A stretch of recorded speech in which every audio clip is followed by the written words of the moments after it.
Olá, queridos! Como vocês estão?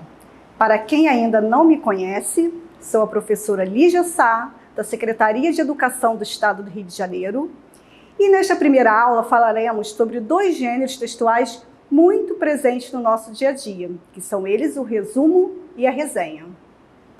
Bom, para início de conversa, é preciso deixar claro que esses gêneros não são sinônimos. Por mais que possuem semelhanças, eles têm características e finalidades próprias. Essa, no entanto, é uma dúvida recorrente entre os alunos. E você, sabe qual a diferença entre esses textos? Já precisou utilizá-los em alguma situação? A partir de agora, vamos conhecer cada um desses gêneros, suas características e a utilização deles no contexto social. Vamos começar falando do resumo. O resumo é uma condensação de ideias do texto. Por exemplo, você vai ler um texto, um livro e vai condensar as ideias, sempre mantendo a intenção do autor. Você não pode dar pitaco, interferir, dar sua opinião. Ou seja, resumir é tentar manter de maneira sucinta, reproduzir o que você leu para uma consulta posterior, para seu uso próprio ou de outra pessoa. Então, resumir é apresentar de forma breve, concisa e seletiva o resumo de um texto, mantendo a ideia original. É a seleção das ideias mais relevantes de um texto. E na prática, como iniciar um resumo?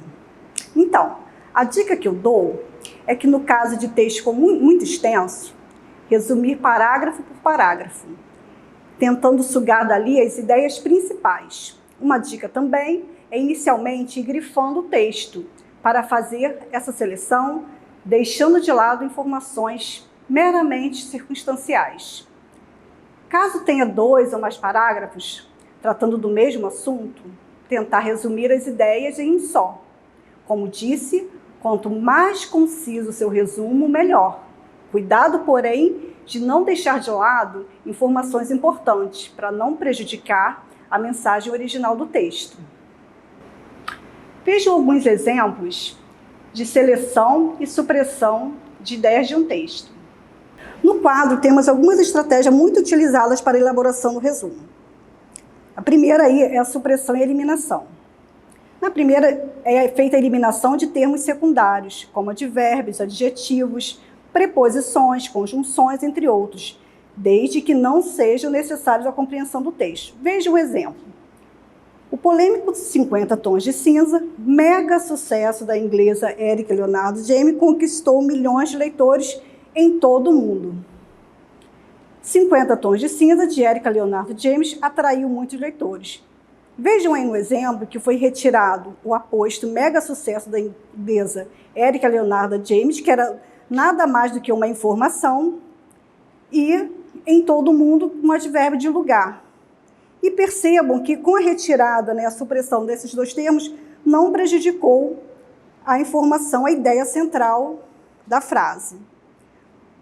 A segunda estratégia também muito utilizada é a generalização, que permite substituir elementos específicos por outros genéricos. No exemplo, Plácido conheceu Elisângela no hospital quando ela estava com febre, manchas pelo corpo, dores nas juntas. No exemplo, Plácido conheceu Elisângela enquanto estava doente no hospital. Vejam, então, que a expressão com febre, manchas pelo corpo, dores nas juntas, foi substituída pela palavra doente, que nada mais é uma generalização de todos esses sintomas por uma única palavra. E assim, não comprometeu o sentido original da frase. E a resenha? O que é uma resenha? Com certeza, seu professor já pediu ou em algum momento vai te pedir para elaborar uma resenha sobre um livro, um filme, textos em geral. Na resenha, diferente do resumo, você faz uma avaliação crítica. Geralmente, funciona da seguinte maneira. Você faz um pequeno resumo com as suas palavras. Aqui, você tem a liberdade de fazer com suas palavras, dando ao final sua opinião sobre a obra lida, apontando pontos positivos, negativos, segundo a sua visão. A resenha pode ser de uma obra literária, um filme, texto jornalístico, enfim, de qualquer texto que você queira analisar. Por que a resenha é tão cobrada nas escolas, na faculdade, no mundo acadêmico em geral? Bom, porque através dela o seu professor irá avaliar a sua opinião crítica sobre o assunto, argumentos, justificativas, o seu ponto de vista sobre a obra lida. Uma resenha legal geralmente é contextualizada. Você vai ter ali data, um pouco da biografia do autor, o cenário sociopolítico ou uma outra informação relevante para a sua resenha. Por exemplo, se eu quiser fazer uma resenha de Dom Casmurro, de Machado de Assis, um dos livros mais famosos da literatura brasileira, porque é genial, eu vou ter que falar um pouquinho da época que ele foi escrito, do contexto sociopolítico. Importante falar um pouco da biografia de Machado de Assis, da vida dele, em que época de sua vida ele escreveu esse romance, porque tudo isso influi muito na análise da obra. Também é importante falar sobre a linguagem utilizada e sobre os assuntos abordados. Aí, por fim, você faz uma análise crítica da obra.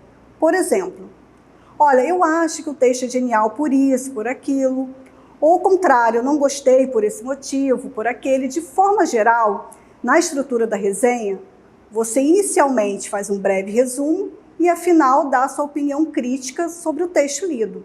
É importante ter em mente que, se a sua resenha tem a finalidade de incentivar o leitor a assistir um filme, ler um livro, ou seja, a indicação de uma obra, você não deve contar o final, enfim, dar um spoiler, pois poderia perder a graça, né? Afinal, a ideia da maioria das resenhas é incentivar o leitor a ler ou assistir a obra indicada. Para exemplificar, vamos ler um trecho da resenha de Dom Casmurro. A obra consiste fundamentalmente na história de um jovem que busca unir as duas metades da sua vida. A primeira, marcada pela busca de um ideal de felicidade, um casamento feliz. E a segunda, marcada pela luta para recuperar essa felicidade por dúvidas e suspeitas. Além disso, a obra celebrou-se pelo fato de não apresentar-se desfeito definitivo. O leitor não sabe se, de fato, Capitu veio a trair o marido e se o ciúme exagerado de Bentinho, demonstrado em tantos momentos da narrativa, faz com que ele fique obcecado pela ideia que está sendo traído. O romance é narrado em primeira pessoa por Bento. Esta opção permite ao autor manter no espírito do leitor a dúvida quanto à fidelidade de Capitu. Porém, é preciso acentuar que o tema principal de Dom Casmurro não é o adultério.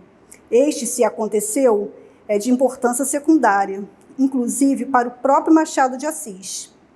A traição ou não traição de Capitu funciona como meio para as observações do autor, ao menos em parte, sobre as razões pessoais ou íntimas da conduta do homem.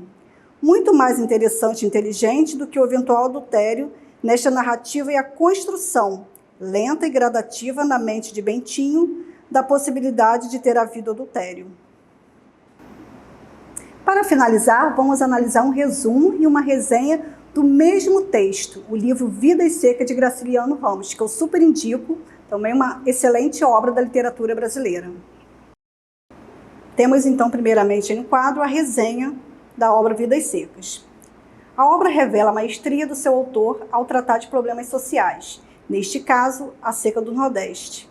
Inspirada na própria experiência de Graciliano Ramos, Vidas Secas se tornou uma obra emblemática que convida o leitor a se deliciar numa leitura de palavras simples, cuja maior parte dos capítulos podem ser lidos fora de uma sequência. Observe aí, então, que na resenha o autor colocou a sua própria impressão, ainda convidando o leitor, né, a se deliciar com a leitura das palavras simples. Então, ele traz aqui, né, adjetivos, né, sobre a obra, convida o leitor, faz toda a sua própria análise da sua visão da obra lida. Vejam agora o resumo, né, dessa mesma obra, Vidas Secas. A obra consiste numa crítica social sobre a seca do Nordeste. Vidas Secas retrata as dificuldades de uma família de retirantes, Fabiano e sua esposa, Sinhá Vitória, os 2 filhos do casal e a cadela baleia, estimada por todos como se fosse um membro da família.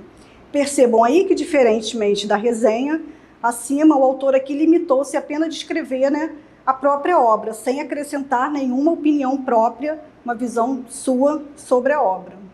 Acredito que a partir dessas dicas você já poderá produzir seus próprios resumos e resenhas. Espero que tenham gostado e até a próxima. Um abraço a todos.